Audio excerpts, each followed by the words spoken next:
So thank you everyone for joining us tonight for our discussion of Hampton's Bohemia, 2 Centuries of Artists and Writers on the Beach by Helen Harrison, who is joining us for the discussion, and Constance Ayers.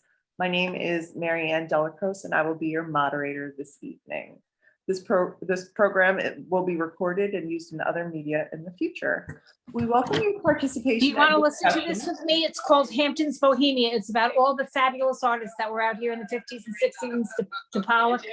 While we welcome your discussion, this is not intended to be a lecture, but if you are listening, we ask that you put yourself on mute while we're going through some of the slides that Helen has prepared for this evening.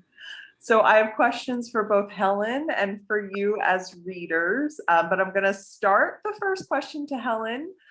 Maybe you could tell us a little bit about the research that you undertook for writing this book and why you did write this book.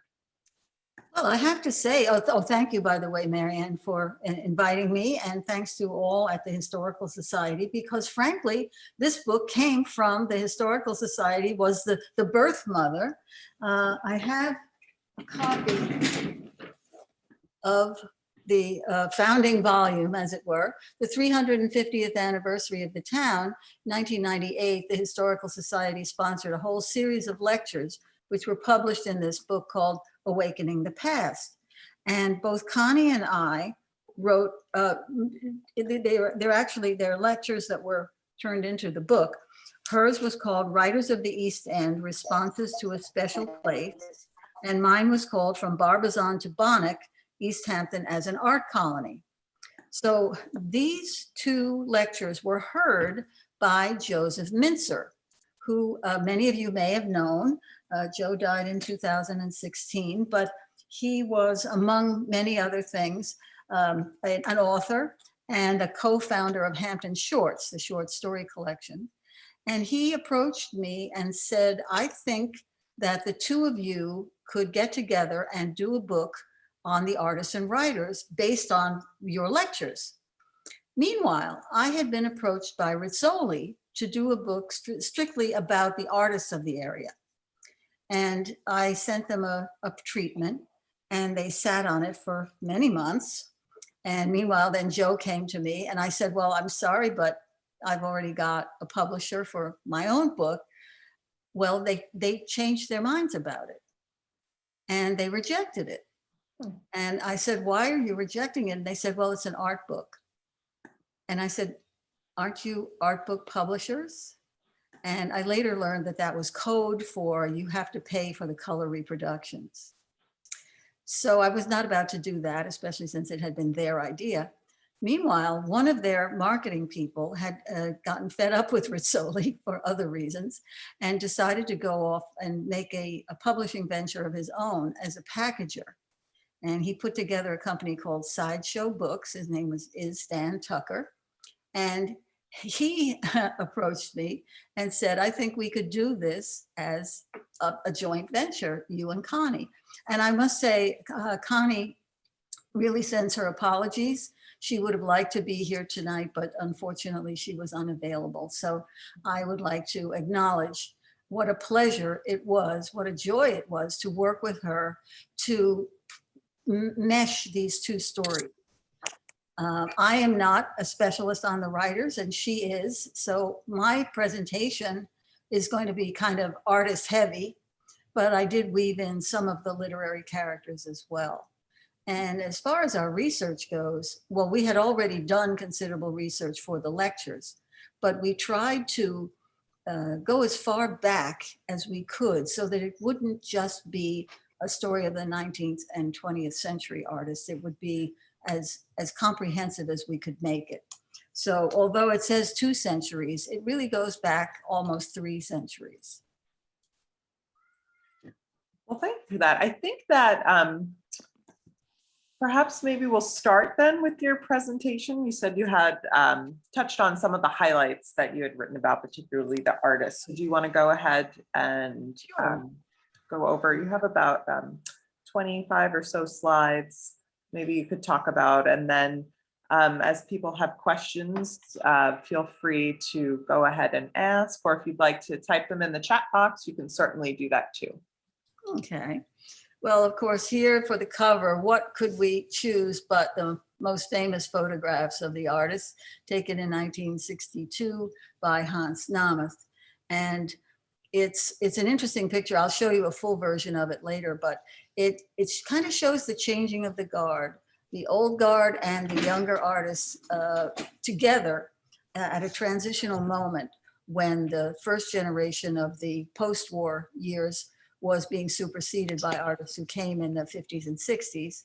So I'll start by just showing you the man who wrote our foreword. I apologize for this terrible slide of Edward Albee. He was very generous with his comments, and I really appreciated the fact that he kind of spans both, or stands in both camps, because a writer himself, he was also a significant art collector and the founder of the Albee Foundation, which has artists and writers in residence, bringing new blood into the community. So he was really the ideal choice to write the introduction, and he did a beautiful job on it. So going back as far as we could go, we actually did get one piece of indigenous art. And we wanted people to be aware that this was originally Native American territory and was occupied by the Montaukets and the Shinnecocks. But unfortunately, the only surviving artifact that we were able to come up with is in fact in the East Hampton Library. And there it is. It's a very small pendant or amulet. It's only about 4 inches tall. And it was found in Montauk, and it's of an unknown date. So we don't even know which tribal group might be responsible for it. But there it is, that's it. And then of course we had some 18th century portrait painters who actually were indigenous people themselves. They were born in the area, including Abraham Tuttle and Orlando Hand Beards. I just love this picture. It belongs to Helen Rattray, and she was kind enough to let us reproduce it. But look at this adorable little boy in his dress. So he's kind of, and he's holding an oak leaf or an oak branch, which is a symbol of longevity. Unfortunately, he did not live a long life, but I think it's just such a charmer. But this is the type of work that was being done by people who were born and raised in this area and who often traveled to other areas, especially in New England, doing itinerant portraits. And we have 2 literary lights who came from this area. Catherine Beecher was the daughter of the preacher Beecher, and she was a chronicler. And Cornelia Huntington wrote a book called Sea Spray, which was considered to be the first work of, was lightly fictionalized version of a story set in this area. So these were 2 very early literary characters, both of whom were women. Actually, can I stop you for 1 second? Sure. We just did a lecture in February or March about Cornelia Huntington as part of our winter lecture series. I'm this sorry, I year. missed that. So for anybody who's interested in learning more about her, we've recorded that, and it's also up on our YouTube channel. So fascinating. Go ahead. No, that's great to know. Yeah. I know very little about her except what Connie wrote about her in the book. Well, everything changed when the railroad came through. And we wanted to emphasize the fact that there was an influx because of this sudden ability to get in and out of the city. So naturally, the artists who were not born here could approach the area, and what they would normally do is come out on the train, which until 1895 only went as far as Bridgehampton and Sag Harbor. Then they would take a buckboard or some kind of other transportation to get into East Hampton, and they would stay in boarding houses or with relatives. There were a couple of them who had relatives in the area. So it was not an easy trip, but it was far easier than it had been before. And it began to open up the area both to tourism and to artistic interpretation. Oh, it doesn't want to do that. Okay, let's do it a different way. There we go. Winslow Homer was one of the earlier ones. He came out in 1874. And there are a couple of different views that he did of East Hampton. I love this one in particular. Again, I apologize for this kind of grainy quality of the slide, but it shows you how people went to the beach fully dressed and not looking at all as if they're comfortable, sheltered under their own umbrellas. And then look at all the coaches and the horses and everything littering the beach. So it was almost, I'd say, even more crowded perhaps than it is today in many areas. But this was one of the earliest views of the kind of tourist attraction that the Hamptons had become. Stop doing that. There we go. Now the Tile Club came out in 1878 on the train, and they were actually sponsored by the Long Island Railroad. It was a group of artists who met in one another's studios at first and then set up a clubhouse where they actually painted and drew on ceramic tiles, which were then fired. But it was really more of a discussion club and a social club. But they decided that they would have this excursion to Eastern Long Island to paint and sketch the home of John Howard Payne, author of Home Sweet Home, although it isn't actually his home at all. But that didn't bother them. It was a shrine and they were making a pilgrimage. So they came out and did this. And one of the members of the club was actually a ticket agent for the railroad. So he got the railroad to sponsor them. And then it got written up in, this is the Century magazine. And it helped to stimulate ticket sales on the railroad, because if it was attractive to the artist, it must have something going for it in terms of scenery, in terms of rustic charm. And that was excuse me, a kind of a promotion. Well, the first artist to build a purpose-built home and studio in the area was Thomas Moran and his wife, Mary, two of them. But it was, and of course, the Historical Society has opened it now. It's on Main Street, and it is, if you haven't visited it yet, you definitely owe it to yourself. It's absolutely wonderful what the restoration they've done on it. The Moran family was very large, and many of them were artists. And you can see this wonderful photo of them preparing for a tableau vivant, where they would actually dress up as their favorite artistic character. The house was built in 1884. So the Morans actually not only attracted other members of their family to visit, but other members of the New York art world would come out, stay in the boarding houses, and then maybe decide to buy or build for themselves. So the East Hampton art colony really got rolling in the 1890s. But there was also a group in Southampton. And the Art Village, which was built for the art school of William Merritt Chase, who came out with the original Tile Club group. Although Moran was not a member, but Chase was. And when he came back, he founded this art school in 1890. And the buildings are all still there. It was a group of cottages that were built specifically for the art students to rent for the summer. And this large building that you see here in this postcard was a studio building, not a residence, but on rainy days, they would go in there, and that's where they would have their critiques. But primarily it was a plein air school. You painted out in the open air. He also had a purpose-built home and studio designed by McKim, Mead and White, which is about a mile away in the Shinnecock Hills. But this school operated until 1911, and it was a real magnet they would have as many as 100 students every summer. So that brought a tremendous number of artists into the area over the more than almost 20 years that it was in operation. And it was a kind of mecca for the plein air painters. No, that button isn't working now. Okay. Well, here are a couple of examples of work by the Morans.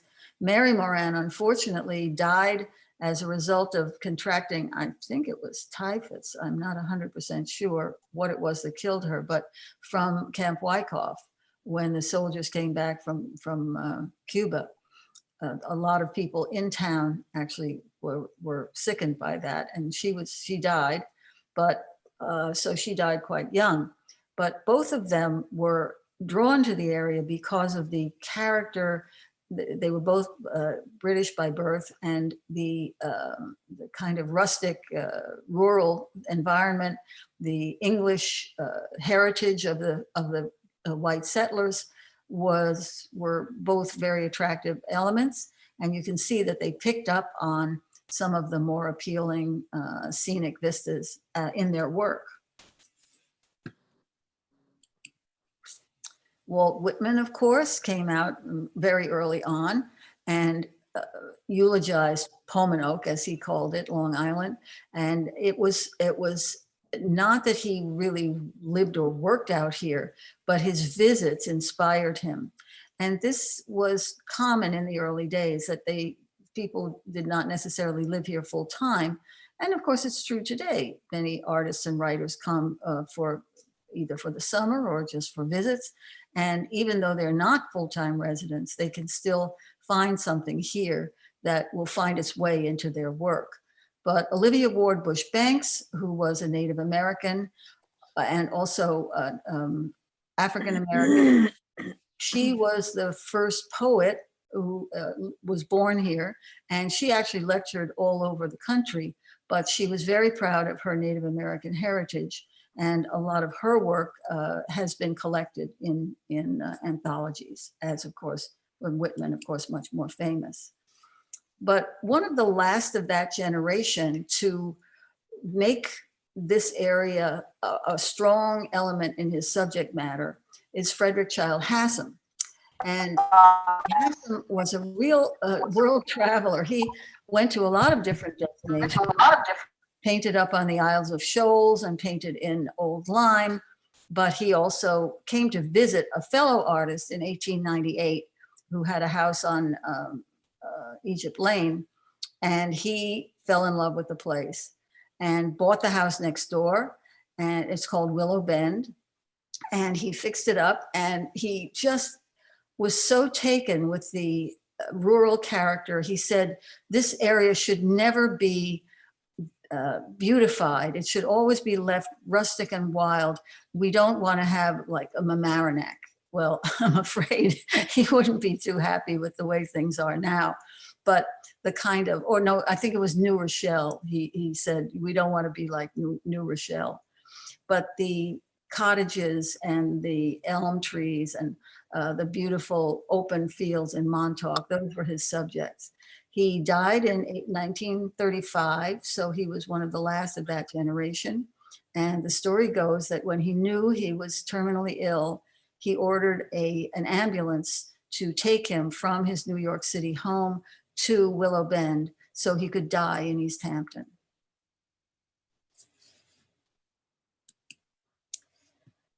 Now, once the war came, of course, and the Depression and World War II had a significant economic impact on the area.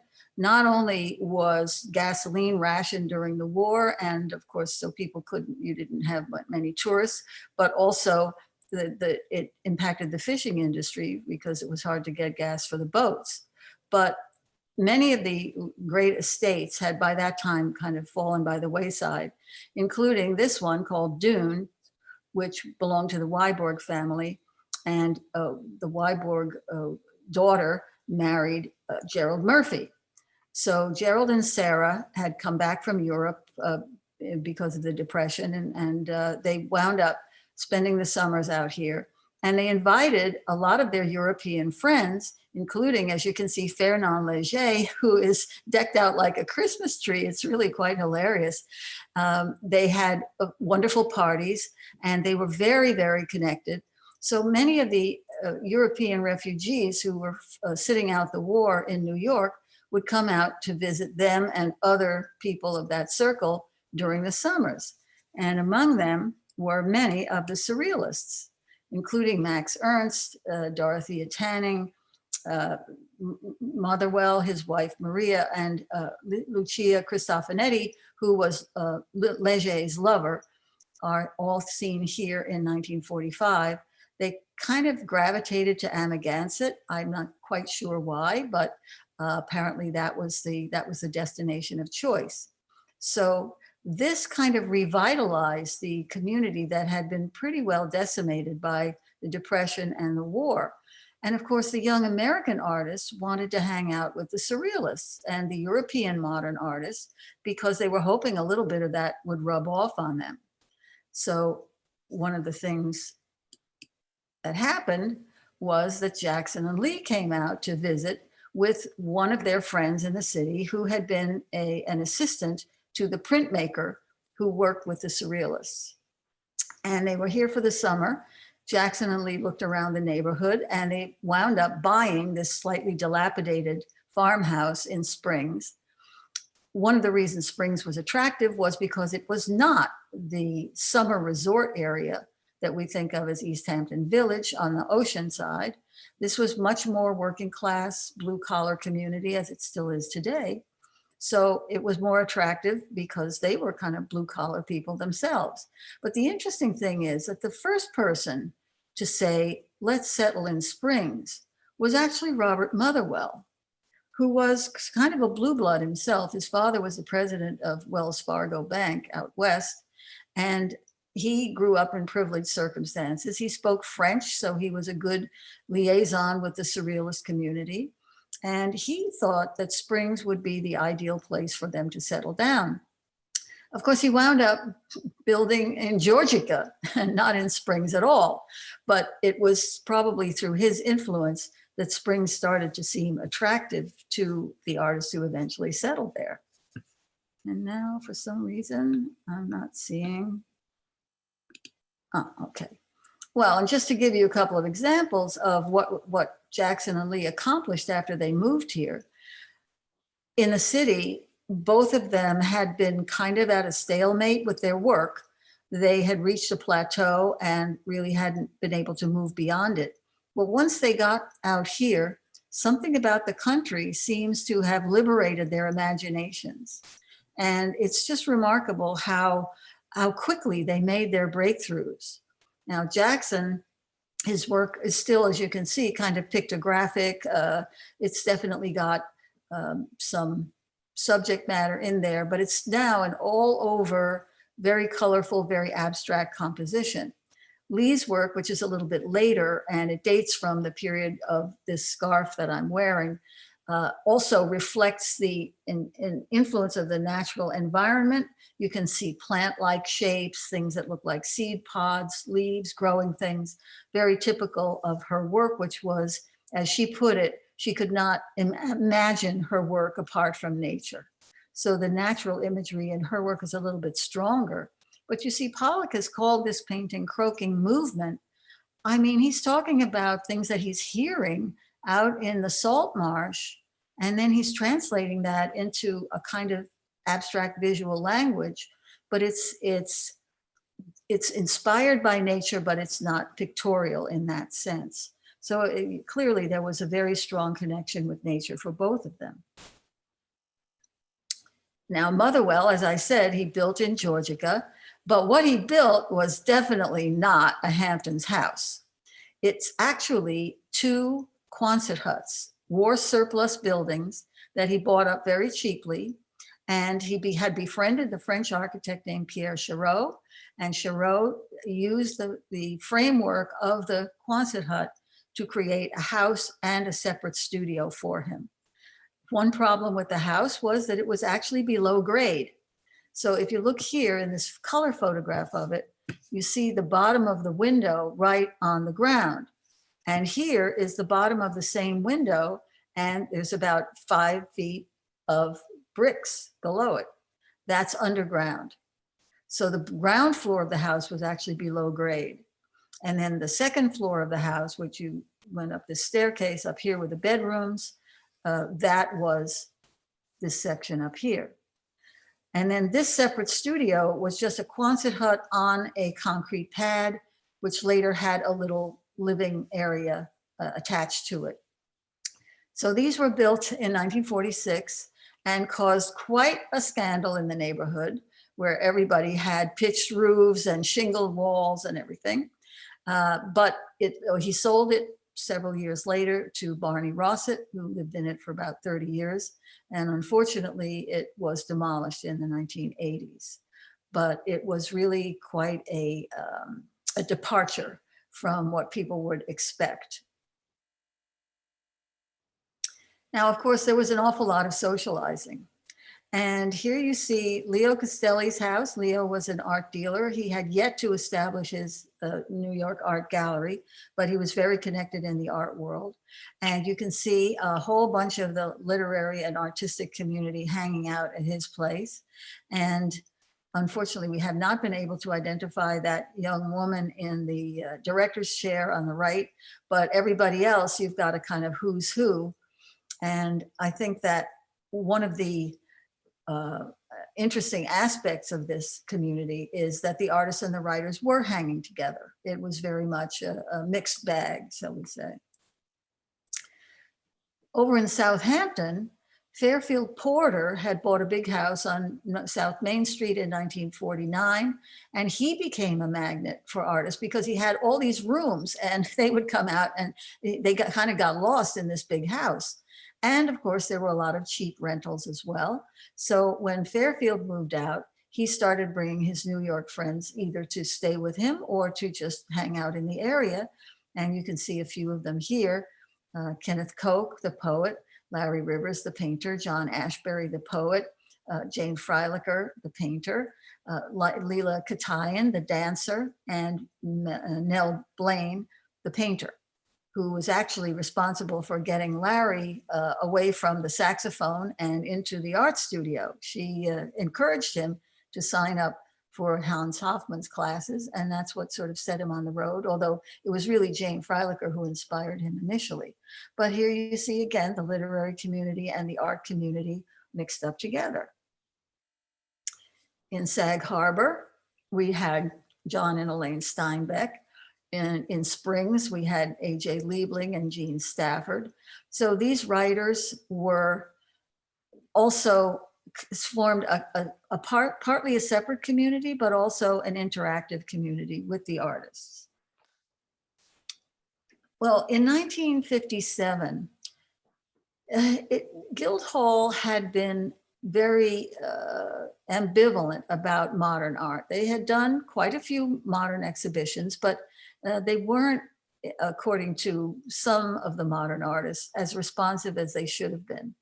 So in 1957, since there was no commercial outlet for advanced art, these three artists, Alfonso Osorio, Elizabeth Parker, and John Little, formed a gallery called the Cigna Gallery. And this, what you're seeing, the slide I'm showing you here, is the second manifestation when it moved from Main Street to Newtown Lane in what is now the Stop and Shop parking lot.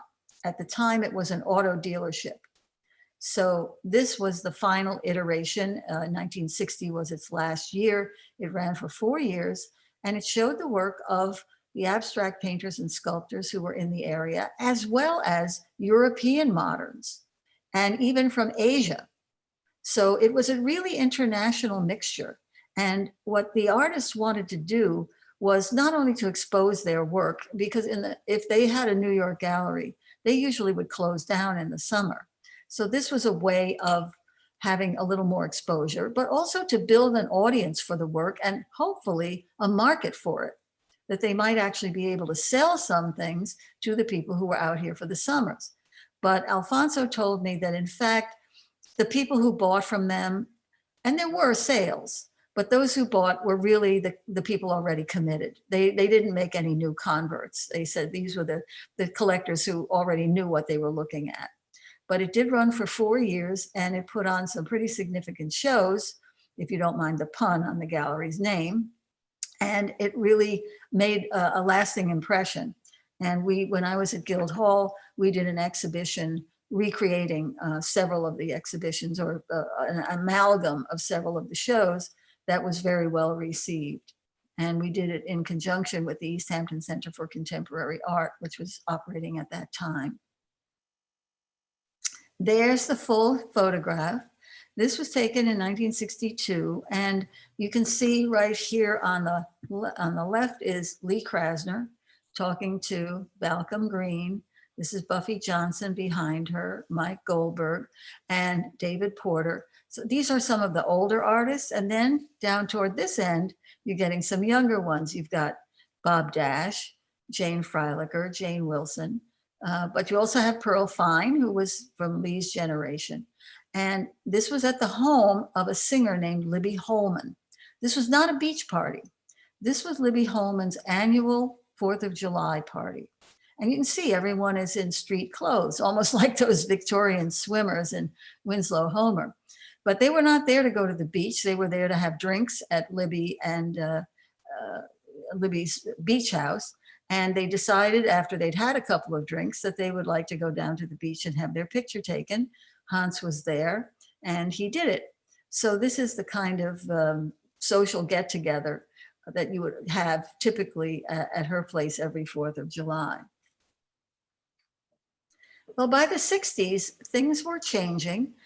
There were new art forms coming up, pop art, happenings, performance art, and this is the Alan Capros happening in 1965 called Gas, which took place in Southampton.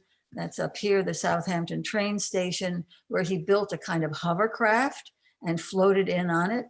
And this was at the town dump, where they got firefighting foam and they rolled these 55-gallon drums into it. And this figure, by the way, is Alistair Gordon, some of you may know. They did this inflatable on the beach and had a band.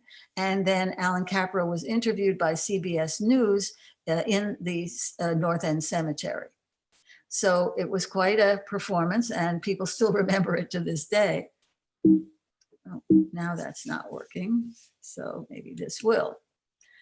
And also, you know, in the late 60s, early 70s, as I said, the pop artists came in. Roy Lichtenstein bought his place in Southampton, I think in 71 or 72.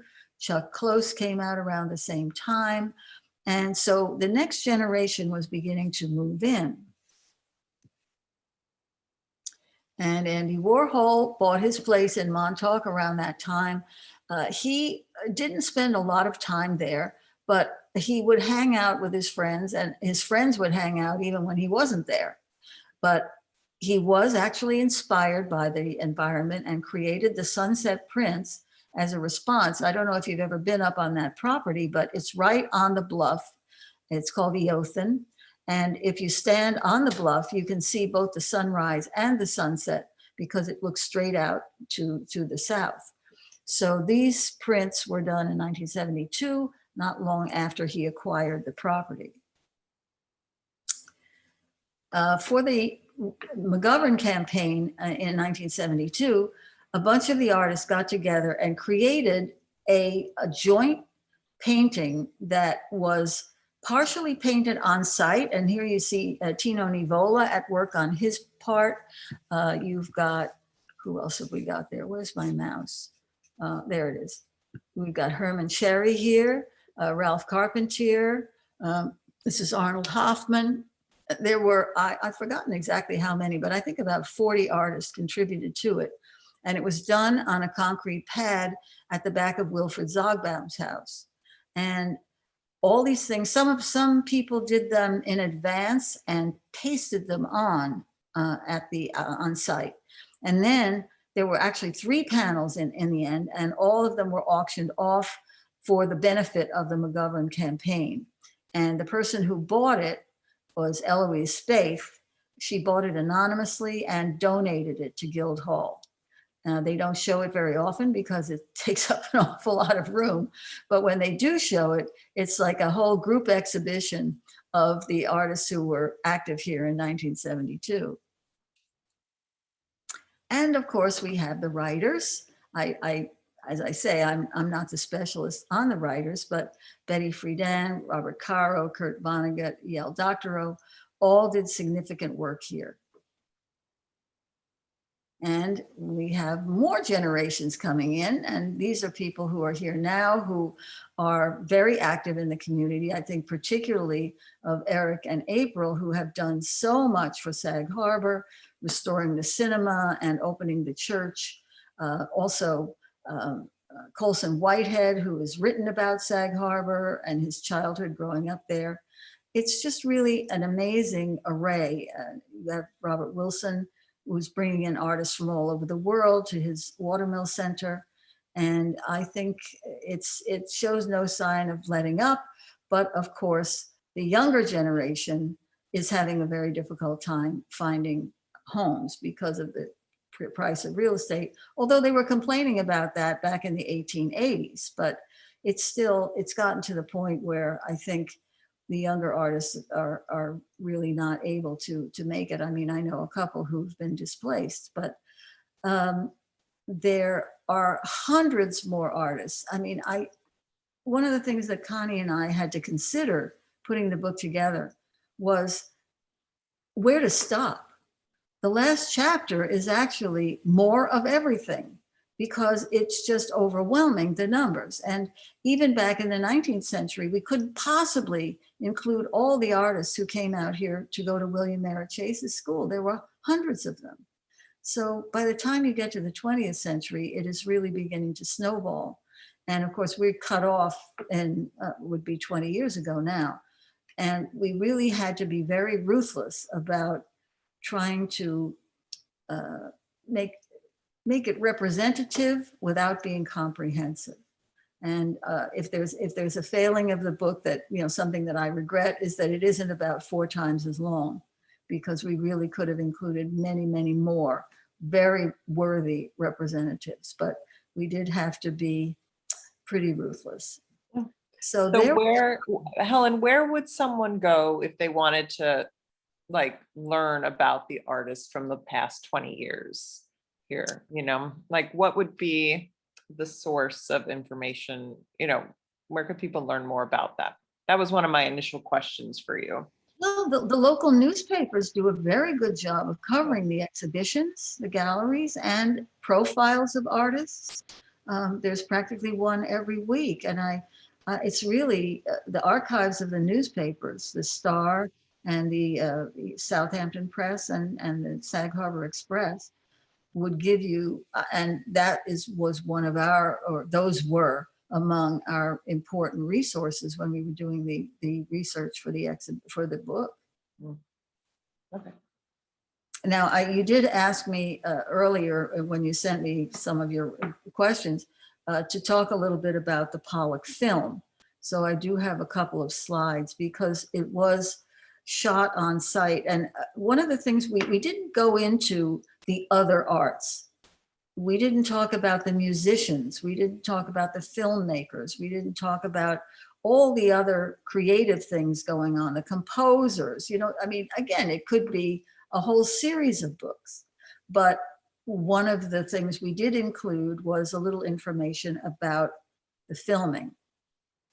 It was done in the spring and summer of 1999.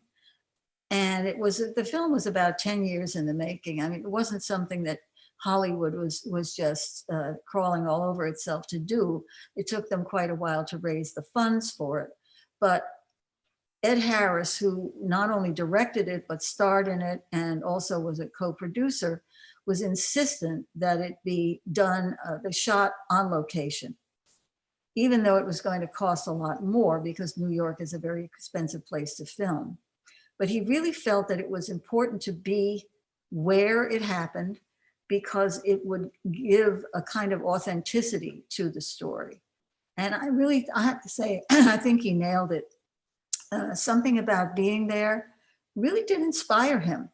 And I find this interesting about the way people come to the property now today and get inspiration from it. It's not just a monument to 2 dead artists.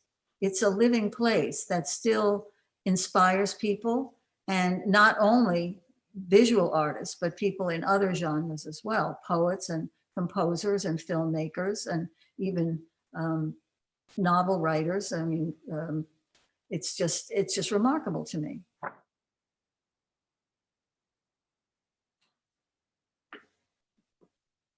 So that's my last slide. We ended the book with Green River. Of course, there are a few more of the community there now. But again, Green River represents Springs in the sense that it's a non-denominational, ecumenical, just a country cemetery where anybody could be buried if you've got money enough for a plot. And it has a lot of local families. It's just a very kind of nice place to be for all eternity. And Jackson said that that's where he wanted to be buried. Lee said that they used to walk over there quite a bit, and he wanted to be with the Bonnickers. And a couple of years ago, we had a very nice ceremony at Ashwa Hall, and Jackson was made an honorary Bonnicker. Oh, how nice. That's special. Yeah. He couldn't be present, but he was there in spirit. Yeah. Thank you so much for putting that together. Lucinda Mayo says, my cousin Candace and I were at the East Hampton dump happening when you were talking about. Oh, I love it. Oh, we have an actual attendee. Yes. And Deborah Fisher asks, is the A.J. Liebling house on Homestead Lane in Spring still there, or was it knocked down? I don't know. Who lived next door? I've forgotten. I knew the person who lived next door, but I haven't been there in quite a long time. Oh, it was Paul Damas, the architect. I think he was a next door neighbor. And when I went to visit, the house was there, but I don't know what's happened to it since. So at least there's the Springs Historic District is somewhat protected, but that's only on the Fireplace Road corridor and as far down Old Stone Highway as Shipyard Lane, I guess. It just covers the general store, but so it doesn't go that far. I was going to ask you if you, I mean, I was fascinated when I was reading the book about the social scene as well. And I actually put this page, I put a tab on this page about the Beaux-Arts party. Oh, and then when you showed the photograph of the Sarah Wyborg Murphy party with dressed up as a Christmas tree. I mean, can you talk a little bit more? I mean, I guess that's what's so fascinating to me. well, the Beaux-Arts ball was actually, it was a kind of protest, or it came out of a protest, because the parish, unlike Guildhall, which has a member show, which has no jury, the parish has a juried, or used to have a juried show. I don't think they've had it since they moved to the new building, but when I worked there, we had it every couple of years, and people would submit their work, and we would usually put 50 or 60 people in the show. Well, one year, the curator, I don't remember if it was a guest curator, but anyway, selected 21 pieces to fill the whole parish art museum. In other words, he thought everything that was submitted was crap. So the artists, as you can imagine, were somewhat taken aback. And they said, you know, Guildhall is not representing us. It's only representing the big names. It doesn't give a crap about us. So actually, that's when the Southampton Cultural Center was founded.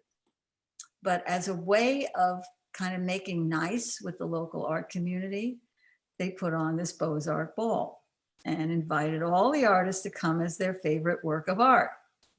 So Rocco Liccardi got a bunch of his friends together, and I think there are 5 of them.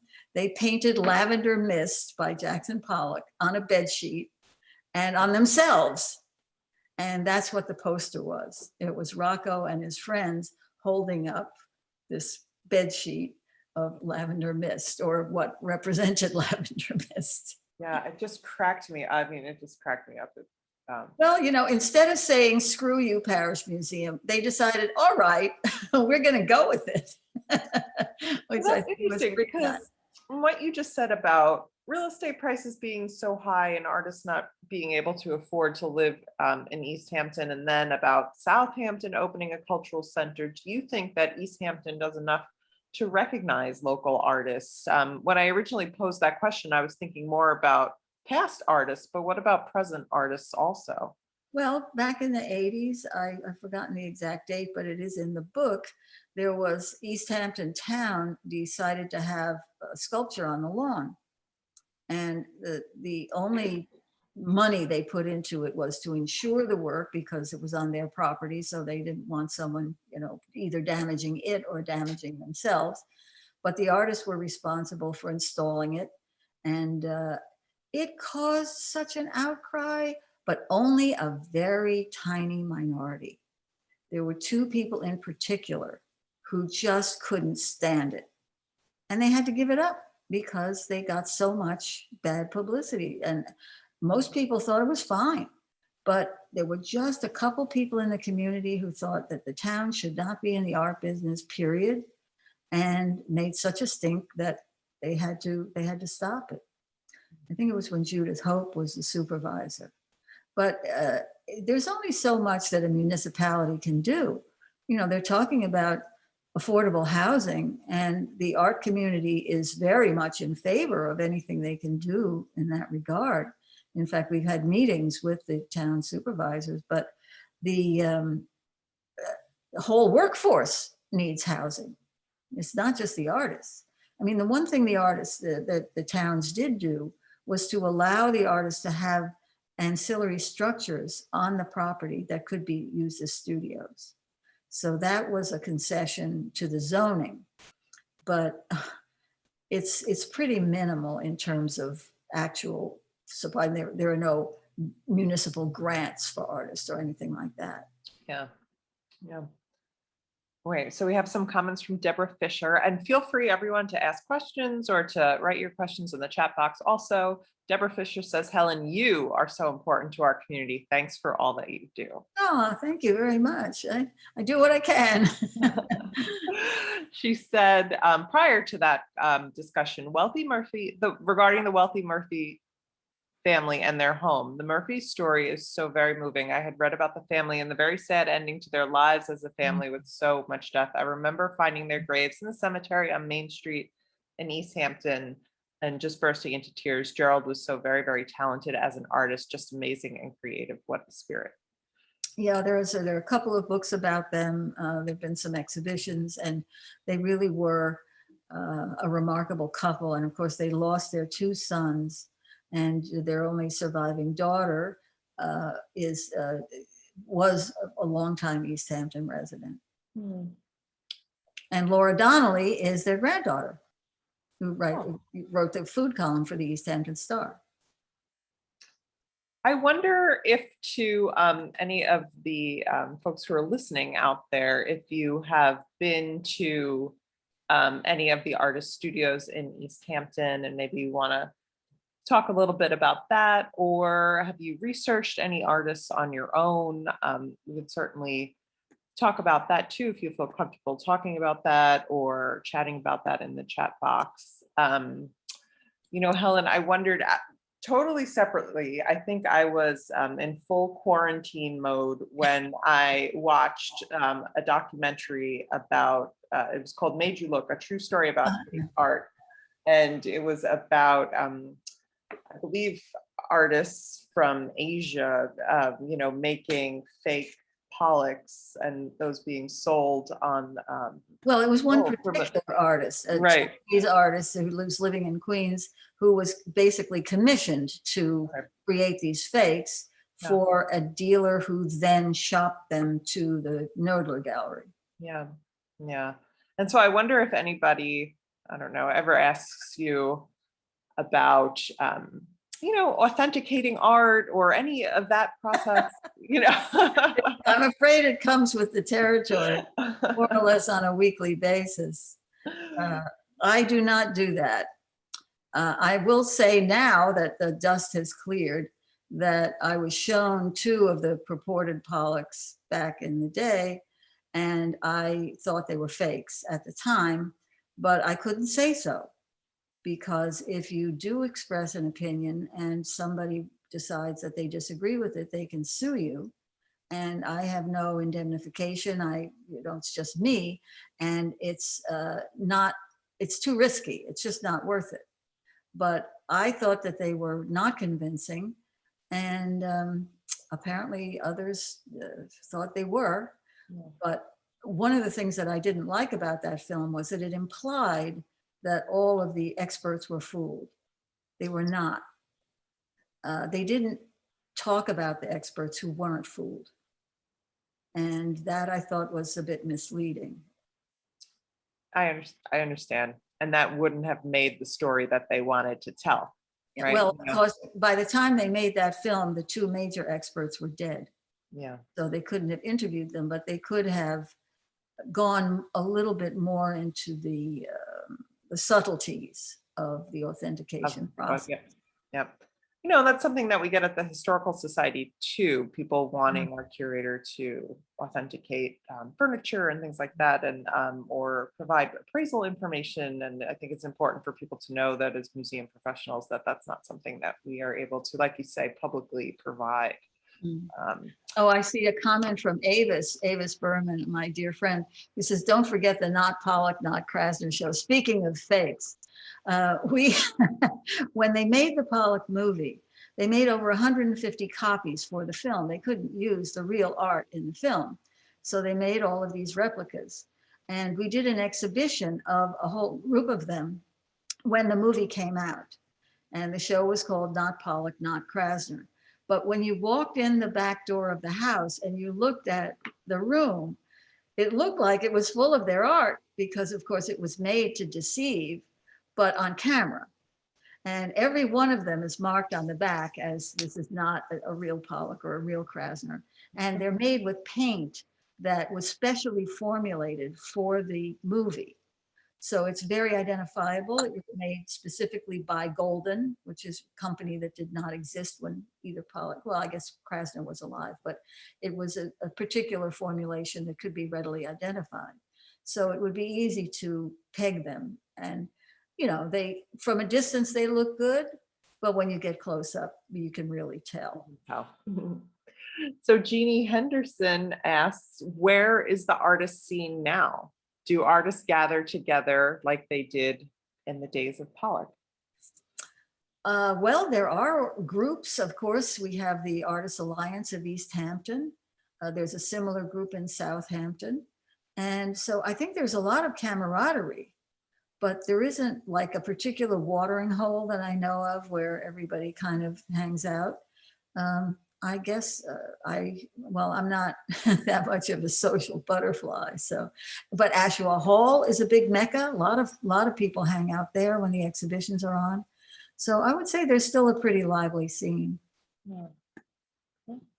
Oh, when we were talking about, I had asked, you know, if anybody visits artist studios now, and Susan Kessler from Guildhall says the volunteers are treated to artist studio visits each summer, which I think is really important for people. That's a long-standing tradition. Yeah, that's one of the things that is a real enticement for the volunteers. It's a way of paying them back for their service, and they really like it. And I wonder if anybody who's on tonight who has an interest in this, if you, when you travel, go and visit other artists' studios. You know, we belong to the Historic Artists Studios and Homes Network, you know, as do you, Helen, with the Pollock Krasner Studio. And so I wonder if when you travel, if you visit others around the country. Anybody? No? Do you, Helen? Oh, sure. Yeah. I love to visit my colleagues. They're such a wonderful group of people. There are 48 of us now in the network, and I have not been to all of them by any means, but some of them, we're kind of clustered in the Northeast. Yeah. So I've been to Olana, I've been to the Cole House, I've been to Old Lyme, to the Florence Griswold Museum. There's also the Cos Cobb house that was a boarding house for artists. Where else? Manitoga is up the Hudson. The Frelinghuysen Morris house is in Lenox. The Chesterwood is in Stockbridge. So those are within, you know, a day's drive. And you go a little farther, you get up to New Hampshire. You've got the St. Gaudens, beautiful, beautiful site. And also the Weir Farm in Connecticut So New England is really quite rich with them, but they are spread all over the country. I've been to the O'Keefe House out in Santa Fe. Oh, sorry, it's in Abiquiu outside Santa Fe. Mm. And there are lots that I have on my itinerary. We put out a wonderful guidebook last year. That's a real armchair traveler's delight. And I highly recommend it to anybody who's interested in visiting artists' homes. Many of them have a lot of the artists' work, as we do not. So you can go there and not only see their working and living environment, but see the work that they produce there. Lucien de Mayo says, visiting other artist studios, not just around the US, but in my case in Mexico too. The J.C. Orozco, David Siqueiros studios, et cetera, et cetera. Deborah Fisher, Edward Hopper Museum in Nyack is great. Was there also a documentary ever produced on Alfonso Osorio, especially the stories about him breaking into homes, stealing furniture and other items? He was a fascinating artist. That wasn't Alfonso. He was not the second story man. That was his companion, Ted Dragon. Alfonso did not need to break into anyone's home to get antiques, but Ted unfortunately got bored, and he was alone out here in the winter, and Alfonso would go into the city and do stuff. And it's a fascinating story, actually. If you've ever read Stephen Gaines's book, Philistines at the Hedgerow, the story is told in that book. Helen, what are you working on now? Well, I have kind of gone over to the dark side, and I'm writing mystery novels. I have 3 of them published, and I have a 4th. One about an artist breaking into homes, stealing furniture and other items. Well, actually, in the 4th one that hasn't come out yet, that story is part of it. But I have no lack of material. They're all set in the art world, and I keep killing off these artists. And it's a combination of factual material and fictional material. So I start in 1943 with the Surrealists, and then I go to the 50s, and we have Pollock and Krasner. Then the 60s, we have Thomas Hart Benton at the Art Students League. And the one that I just finished is set in the 1970s, and it's back out in East Hampton again. So very talented and a wide variety of different things that you're writing on. Ever think that you'll go back to writing about artists in real life, or are you enjoying writing the mysteries?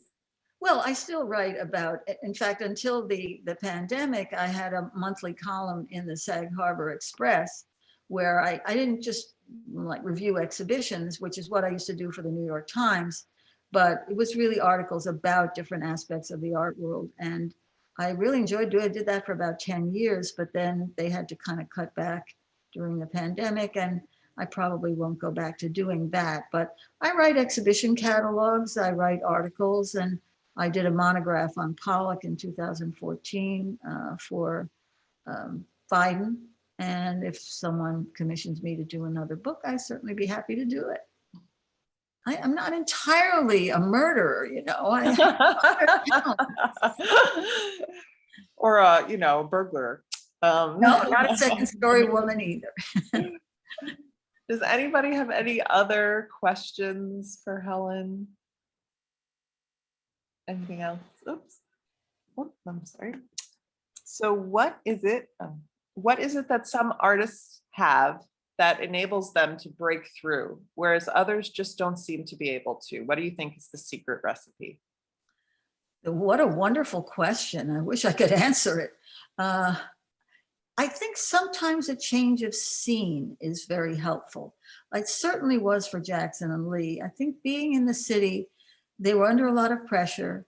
They were just inundated with all of the stimulation, all of the other artists doing their thing, all of the museums, the galleries, the whole scene was so intense. And Pollock was just at the beginning of his career. He had only had 2 solo shows from Peggy Guggenheim. And he was just, I think, at an impasse. And coming to the country, and the same was true for Lee. She had gone back to doing cubist work that really wasn't going anywhere aesthetically. And she just really needed a break. Now, I think that's why artists go to places like Yaddo, the MacDowell Colony, these various retreats where they can be in a new environment, clear their heads, have nothing to do. One of the reasons that Lee wanted to move out to the Hamptons was, or specifically to Springs, was just to not have anything, any other distractions. They didn't know a soul in the area. They didn't have a car. They had nothing to do but paint. Oh, and keep warm. Of course, the house had no central heating, so they were huddling together for warmth a lot of the time. But there was a kind of just a break in their perception that gave them a new outlook. And I think, you know, from many artists will tell you that, and writers too, that getting into a new environment where they're focusing and concentrating on their work and they don't have the distractions of normal life. You're just putting out the garbage as a distraction. To be able to not have to do that in one of these retreats is really a godsend. So that is certainly one way that artists can recharge their batteries, so to speak. Yeah.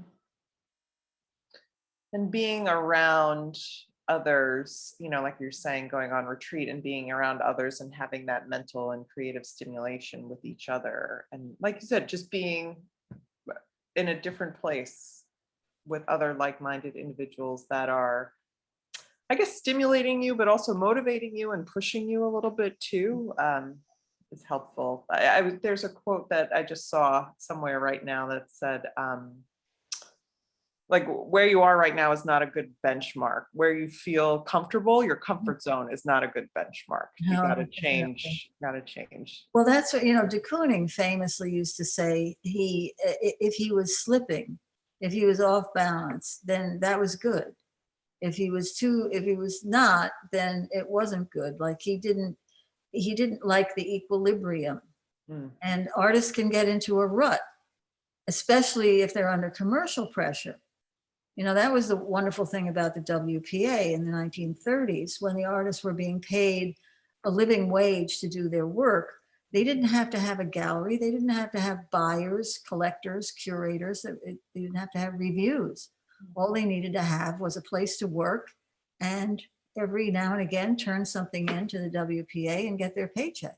So there wasn't that, the gallery system wasn't putting the pressure on them.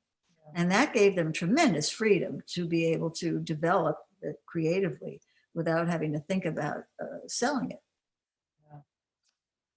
So Candace Osborne, I think when we were talking about artist studios, said, Ted Griffin's work is wonderful. Wish his work would come out of storage. It's in Florida.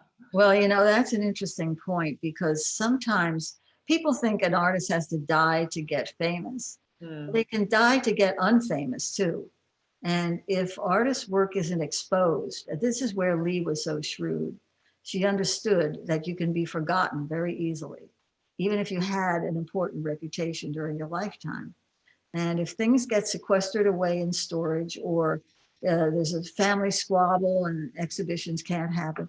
In fact, I was just listening today to David Joel gave a presentation about Larry Rivers.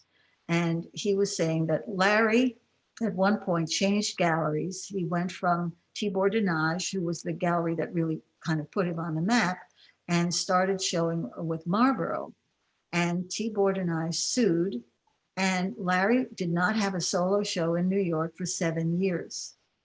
And during that 7 years, the art scene changed, and he was kind of left behind.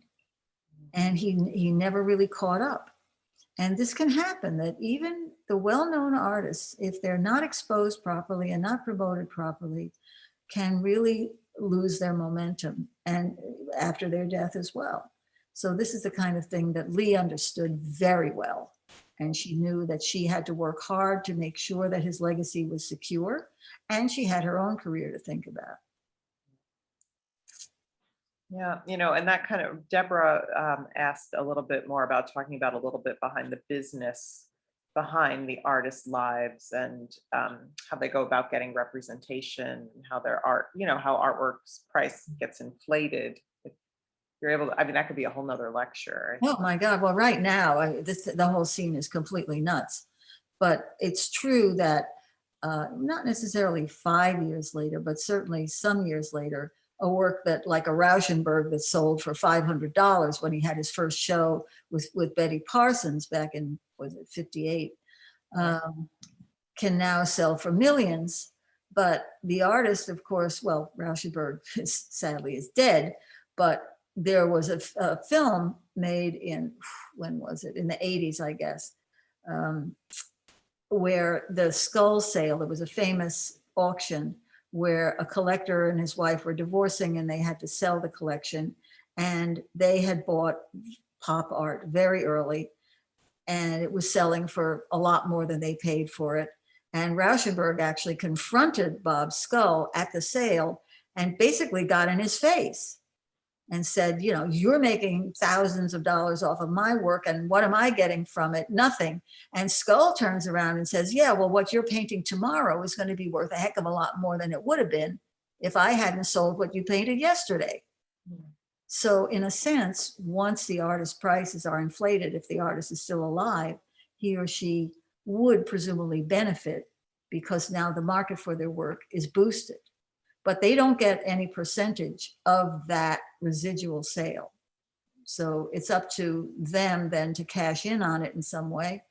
And what sometimes happens is the artist will go back and repeat himself or herself. Giorgio de Chirico did that. He went back and repainted his earlier work because that was selling so well. It didn't go down too well with the collectors. Well, Helen, the internet shifted the artist's profit margins. Well, don't even go there. I have no concept of what's going on today with the internet. I don't know if any of it is real.